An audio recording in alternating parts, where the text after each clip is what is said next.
Assalamualaikum dan salam sejahtera. Anda sedang menonton Sudut Pandang secara langsung dari Studio Awani di Bukit Kewangan, Kuala Lumpur.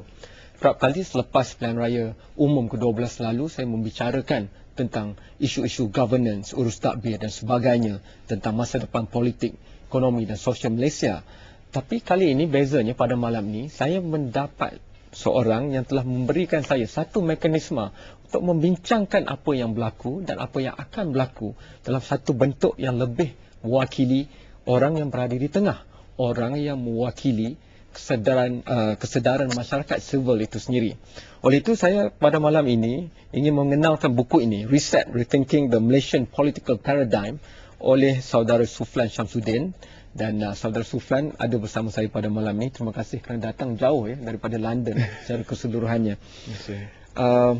Buku ini mengisahkan tentang paradigma politik di Malaysia dan seperti yang diwawarkan dalam riset itu, memerlukan satu pemikiran semula. Dan apabila memerlukan pemikiran semula itu diberikan secara konkret mekanismenya di hujung buku ini.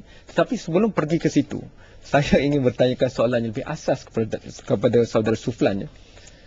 Apakah masalah pada pandangan saudara Suflan yang kita alami sebagai satu masyarakat pluralisme majmuk di Malaysia ini, kerana ramai yang melihat keputusan pilihan raya lalu sebagai satu tsunami, tetapi kita tahu dengan datangnya tsunami itu banyak benda yang berubah dan mungkin tidak akan kembali kepada bentuk asal, dan perubahan itu jika tidak diuruskan bakal membawa beberapa risiko yang amatlah tidak dapat kita tangani.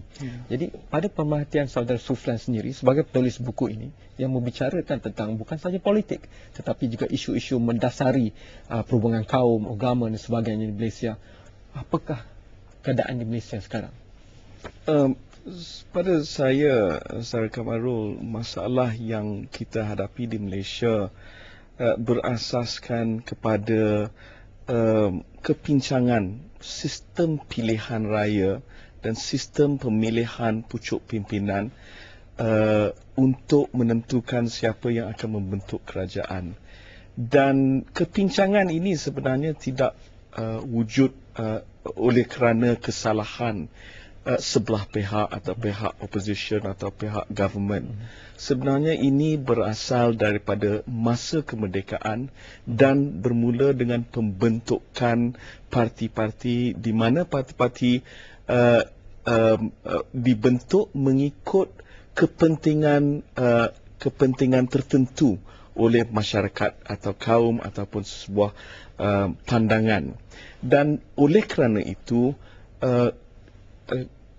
parti politik yang mengambil kira pandangan inklusif atau pandangan keseluruhan Malaysia cuma wujud apabila sesebuah coalition diwujudkan seperti Alliance atau Barisan Nasional. Dan sebelum itu kalau kita lihat pada DAP dan PAS dan parti-parti lain, parti tersebut tidaklah dapat merangkumi kehendak katakan kaum-kaum keseluruhan Malaysia. Dan oleh kerana kepincangan itu timbulnya disequilibrium ataupun ketidakstabilan dan panjang ceritanya, tapi pada asasnya itu. Dan balik kepada persoalan tentang keputusan pada bulan Mac, saya melihat ini sebagai satu petanda yang bukan menunjukkan yang kita akan pulih sebagai satu negara, tetapi sebagai satu simptom, satu gerakan seolah-olah negara Malaysia itu sakit. Dan apabila simptom atau penyakit itu merebak, jadi simptom seterusnya masyarakat akan respon dengan cara sebegini, di mana kita lihat 5 kerajaan negeri telah jatuh kepada pihak lawan. Tetapi ini sebenarnya bukan satu pemulihan yang stable. Masih pada pandangan saya keadaannya masih lagi tidak stabil dan akan tidak stabil untuk beberapa masa lagi, dan cuma satu simptom daripada perbezaan. Membaca buku saudara Suflan yang 8 tahun untuk nak buat